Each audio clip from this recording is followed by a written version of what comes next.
We're gonna react to the CrossFit Games max out in the clean in 2019, and we're gonna start right now.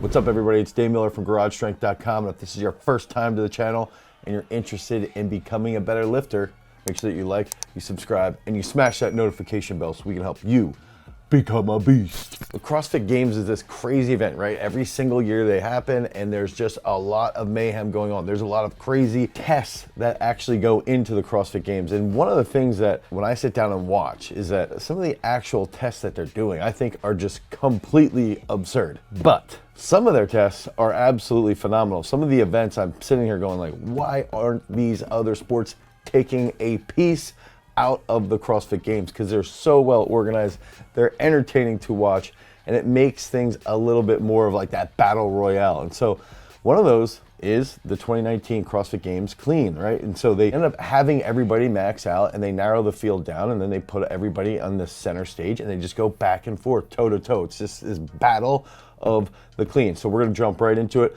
I wanna talk about technique. I wanna talk about who these athletes are, what's so cool about it, and what can other sports take away from this so that they can actually be a little more entertaining.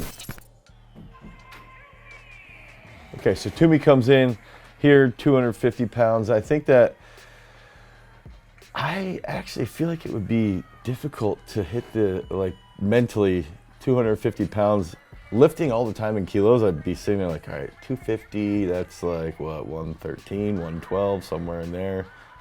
Maybe 113, because I don't even know myself. 115 is what, 253, so maybe it's 114. Anyway, Barnhart in here, 255. That's a little forward, but you know, she's pretty good. And what I notice here is that with Toomey's skill, she's a little bit more, she's a little tighter in her catch, just a little bit more rigid in her trunk. Another aspect that's crazy is how far they make them walk off the platform. Like, put their chairs right next to the platform. It'd be a lot easier, but they're taking this like 40-meter walk up to the platform, which, you know, that is cool. I almost think they should just sit them right next to each other so they have to stare each other down. 255. So I'm trying to think, when Toomey won the Commonwealth Games, I want to say she was at like 118 on her clean and jerk, but I could be completely off there. I just think her technique's nice, man. Nice and vertical finish there. Keeps her chest over. The bar's a little loose around the knee. I think this is something that weightlifting has to learn from, is that you could, in theory, if we implode the IWF and we figure out and we get rid of things like press outs and the drop bar rule and elbow touch, that's a better lift there from Barnhart, and we actually set something up similar to high jump or pole vault, even if you just make it that toe-to-toe, head-to-head competition with a clean ladder or clean and jerk ladder or snatch ladder, what weightlifting could do is, after we get all the boom booms out of the IWF, now we could break it down and say, all right, if you're in a session at a weightlifting comp and you get through the ladder and you're top 3 or top 4, now you can go toe to toe and you just go back and forth. I think that would be absolutely super intense. There'd be a lot less bomb outs because now people could come in at earlier positions because they could use their warm-ups essentially as those attempts, which is what happens in a lot of those track and field events. And weightlifting can be a little bit more entertaining. So I think the thing too with CrossFit is that you're seeing, just from a technical perspective. Now I know these guys, these women are, you know, the two best essentially, right? Their technique though has just drastically improved. You're not seeing people flail all over the place, get pancaked, break their wrists. I mean, sometimes you are still seeing that, but it's a lot more productive than it used to be. Okay, Barnhart loses this a little forward, heels pop, and this is the thing too, that's cool. You can miss a big lift, you miss that big lift, and you have a time frame, you have 30 seconds, and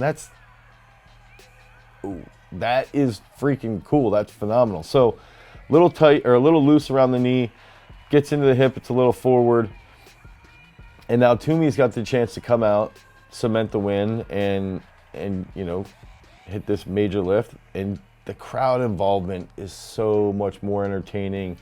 It's not like you're at a funeral or a tennis match where everybody has to be quiet like in a weightlifting competition. You know, you have weightlifters that are training, and if a fly flies in front of them, they can't take their lift anymore. Whereas you can see this, it's a little more entertaining, and it could spice up the weightlifting competitions a little bit more. Toomey's taking 265. That's like 120 and a half, and that's for 58K, solid lift. Hits that clean, nice. 58 to 64 kilos or 59 to 64 kilos. I'm trying to think. My best 59K lifter has clean and jerked 112, and she's 20. So that's pretty good. That's legit. She's a junior world team member. This is the all about, and that's the whole thing around weightlifting. If we think about weightlifting as far as what is most entertaining, this is what we should be looking at. The sport is about entertainment. No one's going to engage with weightlifting if it's not entertaining. That's why CrossFit's so big, because it's crazy, it's entertaining. What's the next lunatic thing that they're gonna do? Okay, so now we're getting into the men. 315s, that first one here. Yeah, that was an easy lift from Hepner. Panchik comes in.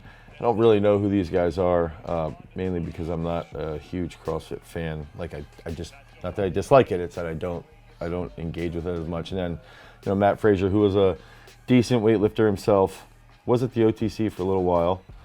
I think he actually roomed with a guy that I worked with, Nork Vardanian. But Frazier's historically got pretty decent movement. And so you see here, you know, starting down at those lower weights, I think they had 4 or 5 different guys, or maybe even more in this max out. So they're all coming in onto the platform. You know, 6 to 8 guys, it seems actually now, in comparison to the women where they just had those 2. And maybe they did have that and I just didn't see it as they got rid of them, but that makes it entertaining. Just go back and forth, back and forth. All on this center stage.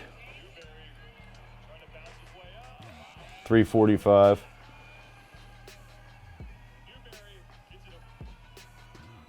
I think this is the other thing, is that when you're in front of a crowd that's this engaged, you can hit PRs that are 5 to 7 kilos higher just because of the adrenaline that you get, the pressure that you get. It's one of those experiences. You know, these guys are standing on that center stage and they probably don't even, it's like a whole nother, it's like a whole other world of existence, right? You're just sitting there with everybody's eyes on you. So, you know, Frazier just comes in, makes easy money with that 345.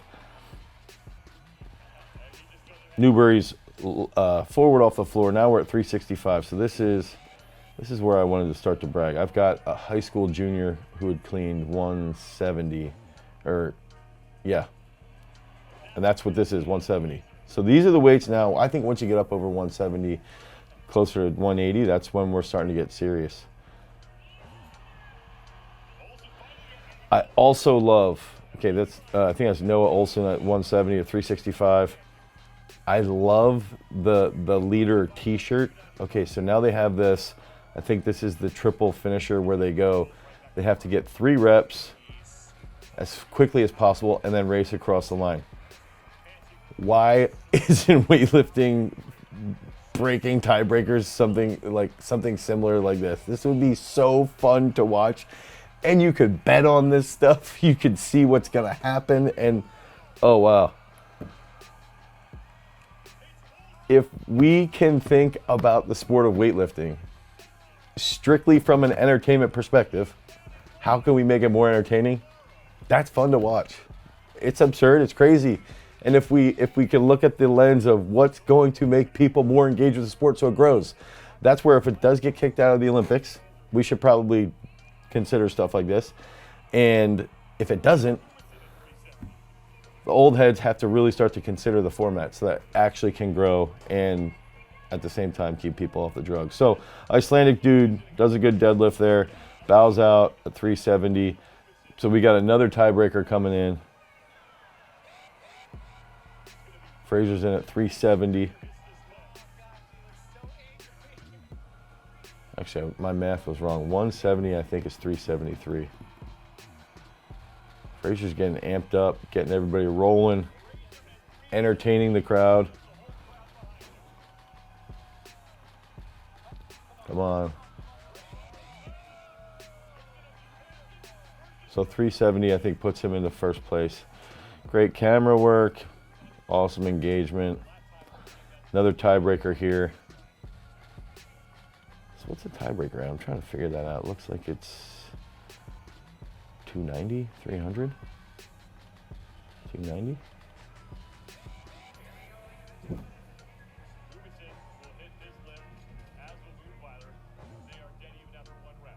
There's one dude's power cleaning.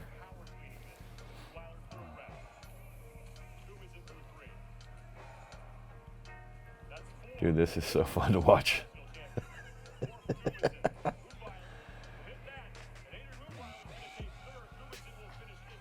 Okay, so there's two guys left then on the main event, and Frazier's out there. That 370 looked a little heavy, a little forward. It's a little slow on the pole, but he does have those short legs. Oh, he smashes 375. And again, if we could think about Frazier, weightlifter, Toomey, weightlifter, the transfer of the sport is phenomenal of weightlifting over to CrossFit.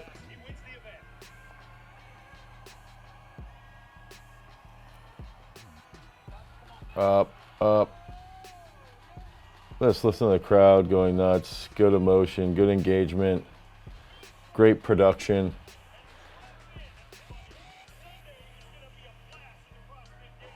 So what can we learn? Every sport has to realize we are here for entertainment purposes. Ever since Roman times, we are here to do things that are entertaining for people to watch. If weightlifting takes a little bit out of the CrossFit Games and says, you know what, let's change the format.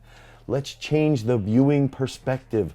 Let's make this a little more engaging. Let's make it a little bit higher tempo. Let's play some music that's not, soft rock from the late 70s and the early 80s, and we're listening to Jackson Brown every single time that we have guys going out to clean and jerk 220 kilos. Now, it's gonna get a little more intense. It's gonna be more entertaining. It's gonna be louder. You're gonna get more people engaged.